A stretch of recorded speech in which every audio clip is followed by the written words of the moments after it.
everyone. Once been here at the Battle Report. So this is the fourth scenario in the End Times Nagash book, The Fall of Heldenhammer.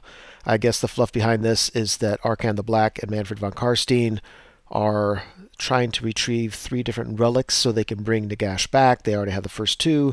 The third they're calling the Armor of Nagash. It actually has a name. Moricane, the Armor of Nagash. Anyway, which is held in the fortress stronghold of course, Heldenhammer. Let's see. I guess Arkan the Black has his forces kind of attacking the stronghold, just kind of trying to tie the defenders up. And then Manfred takes a host of flying and ethereal units, goes over or through the walls, and then lands within their outer walls facing the castle, and that's where this fight takes place. Apparently the general of the Empire army, at least in this battle, was roused out of bed, so he's just kind of like a low-level lackey that doesn't have anything. He's not prepared to fight.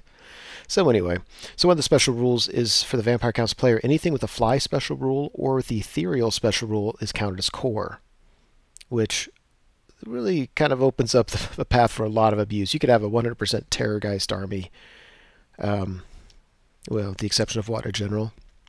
So, yeah. Let's see, because there's a chance for a lot of ethereal, the Empire, any character or champion automatically has magical attacks. And the Empire has to deploy first.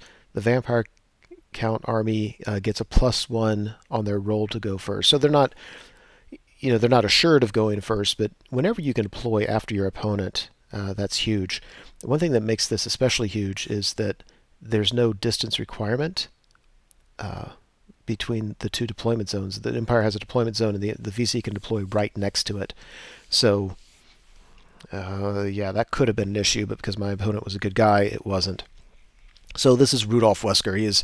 That's the name of the dude who's leading the Empire troops. Again, he's just an Empire captain, gets roused out of bed. He only has a hand weapon and shield, i.e. he's really easy to kill. They did allow him to have +1 strength, which I forgot about all game, but didn't really matter. And he has a 1-use only heroic killing blow. The model you're looking at was sent to me by a fan of the channel, and I've been looking around to try to remember his name, and I just can't find it anywhere. It's about a year or so ago. Dude contacted me and said, hey, I have this kind of cool old model. I'd like to paint it up to match your army and send it to you. And I said, that'd be awesome. And this is the first chance I've really had to use him. He's kind of bigger than most models that Warhammer makes, so he doesn't really fit in as a rank and file, but he's the general of this army. I thought that was pretty cool. So it's played on a 4x4 table. So as we're facing it, the outer wall is there. So that's what the VC army just kind of flew over or through, presumably. And then you can see where the Empire deploys in the 12 inches on the bottom side of this, and VC deploy within 24 inches right there in the middle. So literally, and because they go second, whatever the Empire player does, the VC could kind of play rock, paper, scissors, put units that are the perfect counter right across that line, and even if the Empire went first, there's nothing they could do to avoid bad combats. I mean, and the VC player is likely to go first. Literally, this game could be over in turn 1. Yeah. Another weird rule, if you see that star, is if Manfred, at the end of the Empire's turn, if Manfred is ever within 6 inches of that outer wall, and there are no Empire troops within 12 inches of Manfred, boom, game's over, Vampire Counts win. I don't know what they were thinking about that. I don't know. Let's see what the point is of that. One thing the Empire can do is, instead of deploying troops, if they have the regimental special rule, or detachment or something like that, I don't know. But anyway, regimental rule, you can come in as a reinforcement, but if you do, you come in from the outer wall. Well, from a player like me, I don't like to split up my troops. That isn't ideal, but now you kind of have to, because otherwise Manfred just sits back by the wall. If you don't reinforce with anything, you're sunk. So really, I think, very poorly designed scenario. Feel free to comment on the beautiful castle walls. Those are the ones I've been painting for the last couple years. I recently have spent several dozen hours expanding it. Anyway, overall, this is what it looks like. So we're supposed to be kind of in a city, and again, the castle's behind the Empire. What we're looking at is again, the outer wall. So really, for terrain, we just put a few buildings. Everything else didn't really make sense. So on the far right, he took some Vargeists. I just bought them assembled and didn't have time to paint them. Then he's got 4 Blood Knights. And then he's got a horde of Graveguard with Banner of Barrows, which you don't see very often.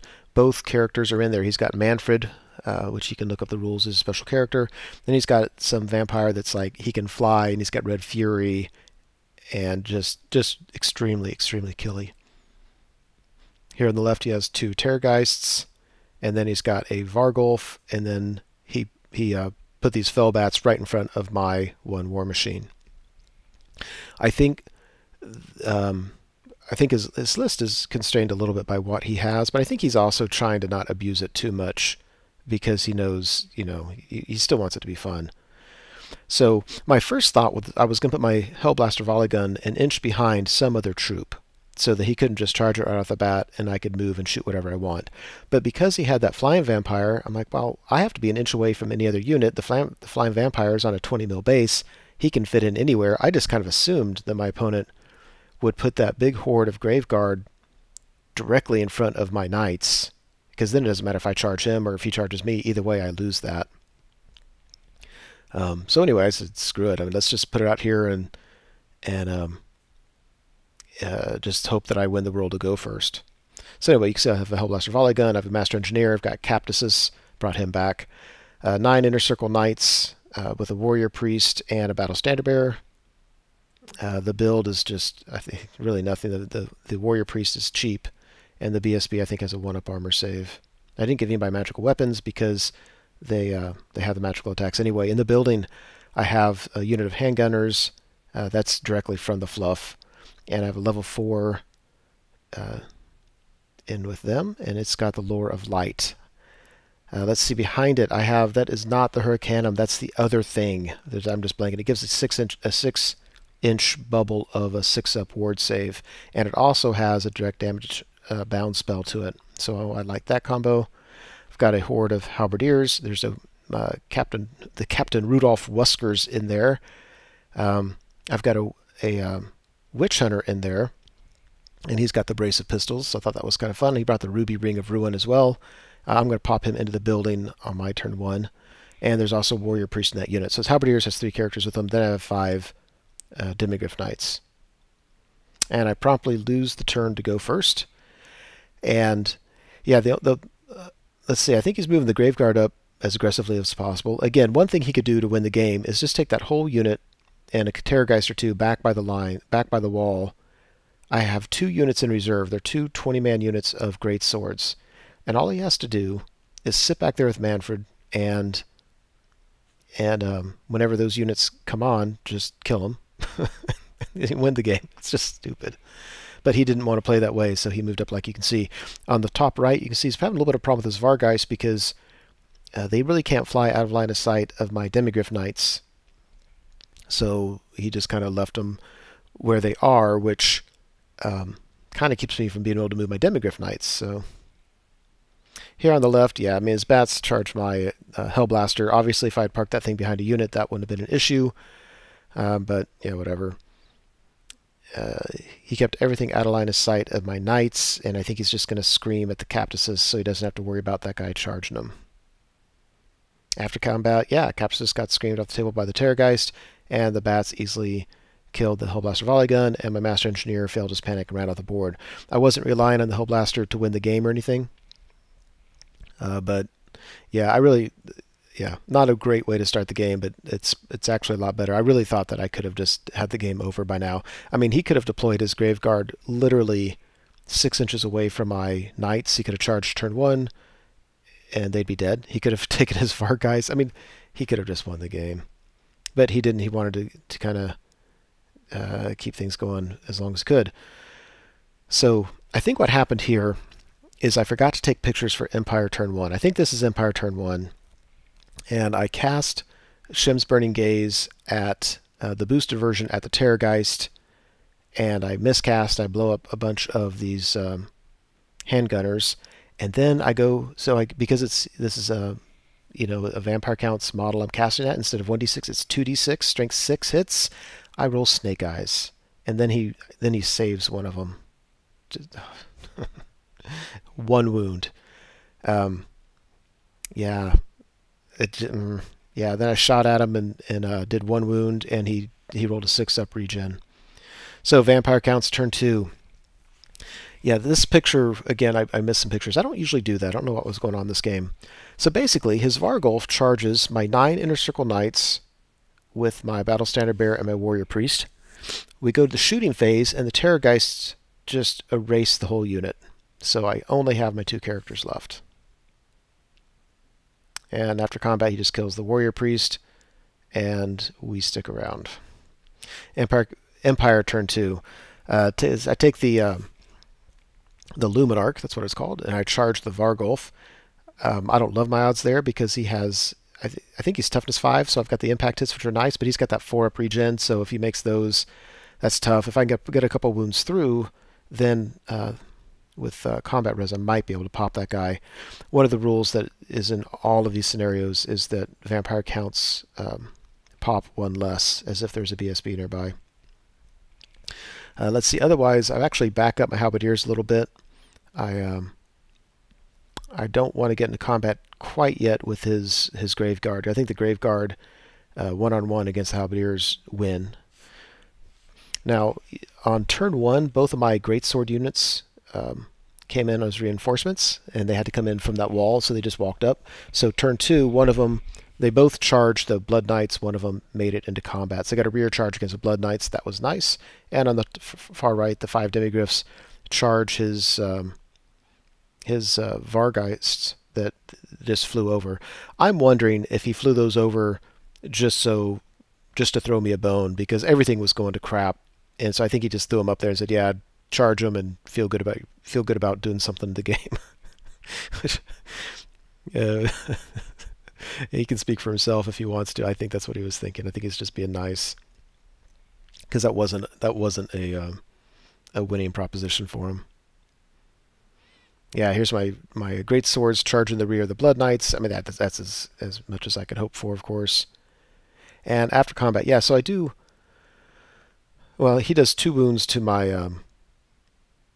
Luminarch. I think I did 1 wound to him, and then I won combat by 1, but because he crumbles by 1 less, then it was a moot point. Vargolf is sitting there with 1 wound, and he's going to crush all that stuff now. Demigryphs, it looks like a rather majestic picture. They easily make short work of the Vargeists. I mean, I don't think I took a wound, just crushed them. And these guys really went to town. Yeah, the Blood Knights, they killed some, but I think my guys killed 3 of them outright, and then easily popped the last one. So vampire counts turn 3. Graveguard charged the halberdiers. That certainly would have been game, but he failed the charge. It was kind of a long charge, but nevertheless he failed it. His Terrorgeist move up just to start screaming at stuff. And they scream at stuff and kill the Witch Hunter, and all of the handgunners put 2 wounds on my level 4. Those guys are just brutal.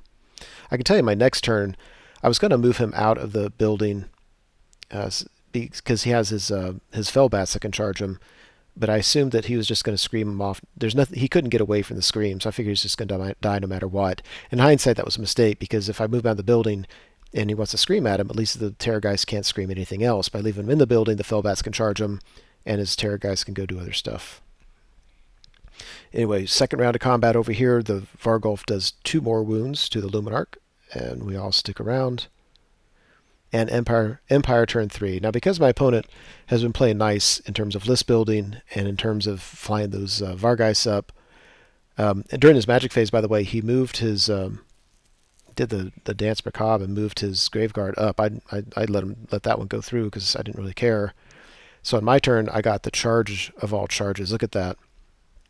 So I charged the front with halberdiers, and again, I still have a magic phase. My wizard's not dead yet, so I'm just going to 6 dice some stuff. I've got the Warrior Priest I'll be re-rolling to hit. My halberdier unit, I'll fight this one first, so they'll have a 6 support save. And yeah, so the Demigryphs are a little bit wasted. There's only going to be, I think, 3 actually able to fight, but that's okay, better than nothing. And of course, great swords in the rear. So I know that when the Graveguard hits, they're hitting on 2s. They get to re-roll to hit because of the spell that moved him up.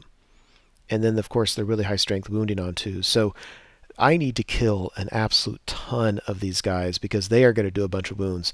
Plus, he has 2 Vampire Lords in there, which can do a lot of wounds. Over here, yeah, I mean, he kills. This is, I took this picture first, but actually did this combat last. And if you look at that Terrorgeist, I keep on trying to take wounds off these things, and I just don't roll well enough for it. And then during those magic phases, he's growing those wounds back.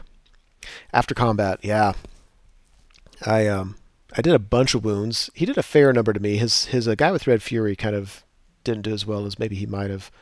And in the end, I did enough that after crumbling, he had none of his unit left.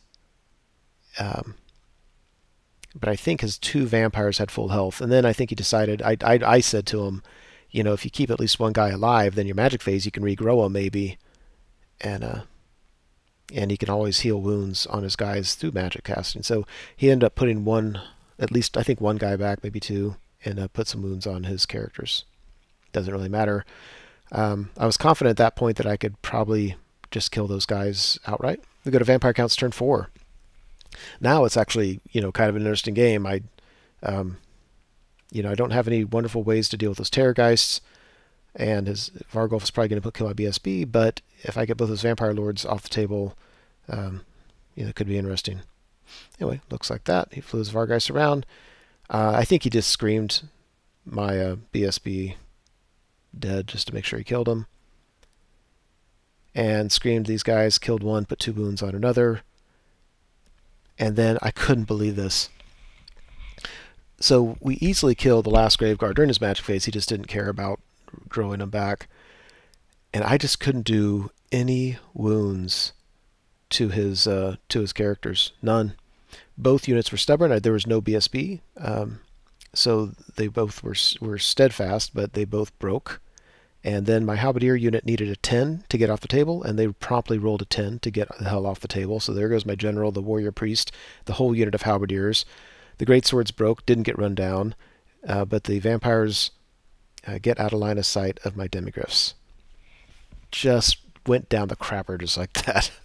Empire turn 4, not a whole lot to do. The fleeing great swords continue to flee. They run through my other unit. My demigryphs charged the one Terrorgeist. I needed, I think, a 10 to get there, so it was kind of a long shot, and they failed it. Had they gotten there, that actually could have worked out, because I think they'd easily killed that thing, could have overrun into his Vargolf and could have snagged at least some points there. But it wasn't to be. Looks like that. Go to Vampire Counts turn 5. Yeah, Terrorgeist just doing what Terrorgeists do. They just fly around and scream at stuff. He put his Vargolf such that my demigryph unit cannot wheel and get around the house and get to him. And I think during magic he's healed these guys up. So I think the flying vampire's full health. And I think Manfred, I think he has 3 wounds, in which case he's living on only 1 wound left. And I think this is after some magic, or I think magic killed some great swords, didn't really matter. Screams at these guys. I've got 1 demigryph left with 1 wound left. And the only good news is now he can wheel and clip the Vargolf, which may just earn a quick death for himself, but at least it's doing something. Empire turn 5, the demigryph knife charges the Vargolf. I have 1 wound left. He's only taken 1 wound. What can be done? Let's see. He had used his Fellbats to redirect my greatswords, so I went ahead and charged them just to get the points. And my other great swords rallied. After combat, look at that. The Vargolf couldn't get past my 1-up armor save, and I did a wound or 2 to it. I think I did 2 wounds to him, and then 1 by a bunch, and he crumbled. So then I just turned around. I just reformed, turned the other way. Last turn for the Vampire Counts. He moves these guys up. No, the first thing he does, he charges the flying vampire out into the unit of great swords in the top, and they took it because you never know, might be able to kill him. Moves his Vargeist up just to scream and stuff. And yeah, I think there was a slight miscommunication. He wasn't sure where he wanted to move Manfred, and he thought that by putting him there that we agreed that my demigryph couldn't see him or something. I don't know. That wasn't my understanding, so when it came to my turn, I was like, well, the demigryph might as well charge Manfred, because why not? So I'm not sure if he could have hit him. He might have been able to, and I kind of felt bad, but at this point it didn't really matter. Let's see. So he screams at the combat, kills everybody. except 2. I thought that was a very good scream. He screams at the other unit, kills enough to force panic, and they panic. And then easily the flying vampire kills the 2 guys that are left. And then, yeah, Demigryph makes on Empire turn 6, makes a long ditch charge and actually makes it into combat with Manfred and then kills him. It was awesome. Fantastic moral victory at the end. Yeah, when you add it up, Vampire Count still won by several hundred. Kudos to my opponent for allowing that to be a fun game. This of all the scenarios we've played, this one is the most ridiculous in terms of just it's just not meant to be a game. It could have just been one-sided, game over, turn 1, maybe turn 2. The way it was, it ended up being a lot of fun. Could have gone either way, and yeah, it was fun. So there you go for scenario number 4. Hope you enjoyed it. Hey everyone, Once Bitten here. Thanks for watching the video. I hope you enjoyed it. As you know, YouTube has several functions you can use to interact with videos such as this. You can like the video, you can leave a comment, you can favorite the video. I want you to know that I appreciate it when you do things like that. It feels much more interactive than simply me talking to a screen. So if you're willing to do so, please like, comment, and favorite the videos. Subscribe to the channel if you want, and you certainly are welcome to share this video on your blog or other websites if you are so inclined. Again, thanks for watching, hope you enjoyed it, and I'll see you next time.